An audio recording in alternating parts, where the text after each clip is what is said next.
he points to you, Sarah. Ooh. If you want to describe your character. Yeah, so Tali is dressed in sort of a very heavy-duty sort of like dark blue, navy blue cloak, kind of like, it looks like very practical. And she has a very large glaive, again, very practical-looking glaive on her back. And that's probably about all you would see of her.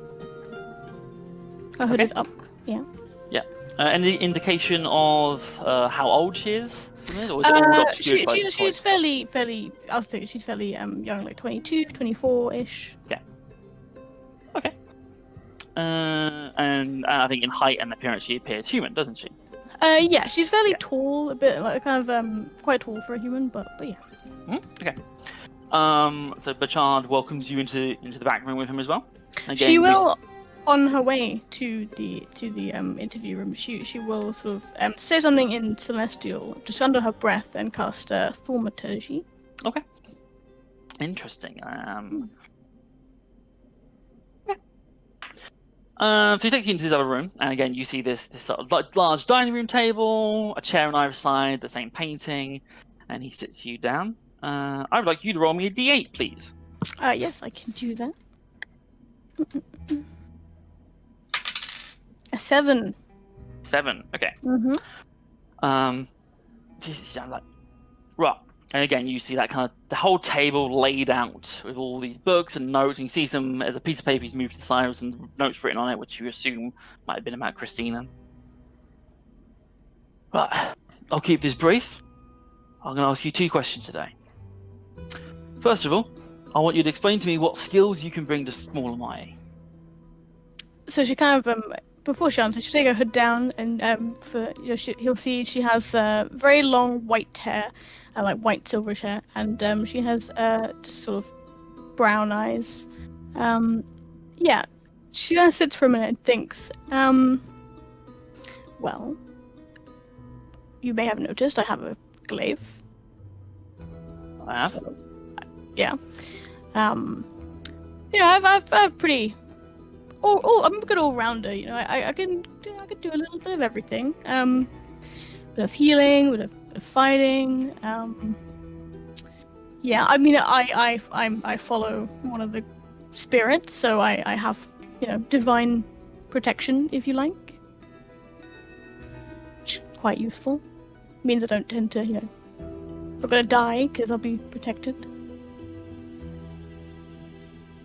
Is that what that little trick you pulled out in the other room was then? What trick? I heard you muttering your breath, and that sounded like magic to me. Well, it's just, I just want. It's not magic. It's a good luck. I'm asking for some good luck in this interview. All right, fair enough. So you go with a glaive, you got divine protection. Are you part of the abbey? Not at the moment. I have worked with the abbey in the past. Yeah, sort of collecting money for donations for the poor and the needy. Worked with them in passing, but not so much right now. More of a traveler, traveling around, helping people where I can. So a bit of a charity worker, mercenary type then. Yeah, I mean,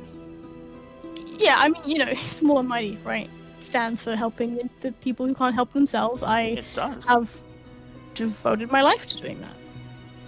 All right. Be nice to do it in a stable, where I have a place to stay and a food and support of a place like this. It does sound nice, doesn't it? So this divine gift you got, I think most people would call it magic. Are you registered? No. All right. Kind of. Kind of. I mean. Kind of. What do you mean by kind of? So you know how most people, right? They need magic licenses. Yeah. Some people who work with the abbey don't, but they can still, I'll make him roll an insight check, just to kind of see if he can get your gist. It's a wink, wink. Mm. You see, he goes quiet for a moment. He starts stroking this beard of his. All right, I think I see what you're saying. Well, don't worry. Your secret's safe with me. Small mighty, we accept all kinds, and we don't care about people's past. We only care about who they're going to be going forward. So, I'll keep this between us for now. And if you become a member of Small Mighty, you might need to have a bit of conversation about this, because I don't want no Justicars coming down here and kicking down our door, arresting my mercenaries. Trust me, I don't want that either. I really, it'd be very bad for everybody involved. Well, we're on the same page then. Excellent. Absolutely, yes. Right.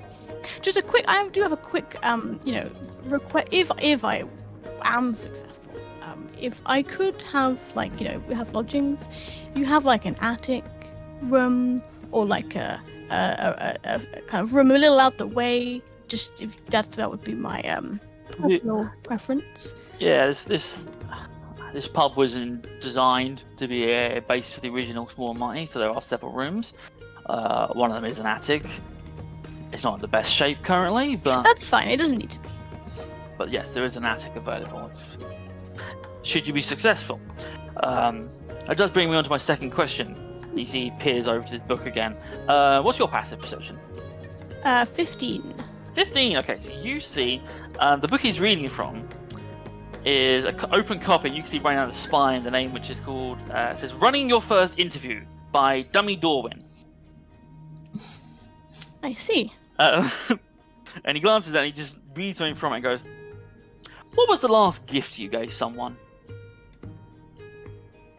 Money. I collect donations for the poor and needy. That's a pretty good gift for people who are homeless. No, obviously, I stated this up front, we're very for that kind of lifestyle and that work ethic, but what is it about looking after the homeless and giving money to them that appeals to you? Why, in particular, do you find yourself drawn to that? Well, nobody else is going to do it, and let's call it an innate feeling I have where I just I mentioned I follow one of the spirits and they want me to help people and I want to help people. I'm doing their work, and these people are lost and I want to try to guide them. All right, it's a good answer. I like that. I mean, it's not an answer. It's not it's the truth. It's not. I didn't. Well, then it's good truth. Mm-hmm. I like that. All right. Well, that's all the questions I got for you today, Tali. I'll take you back outside. I'll sit you down, and then we'll get to the combat trial a little bit.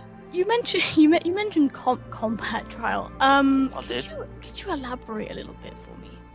Oh well, why would I ruin the surprise? Well, I mean, no one's gonna die, right?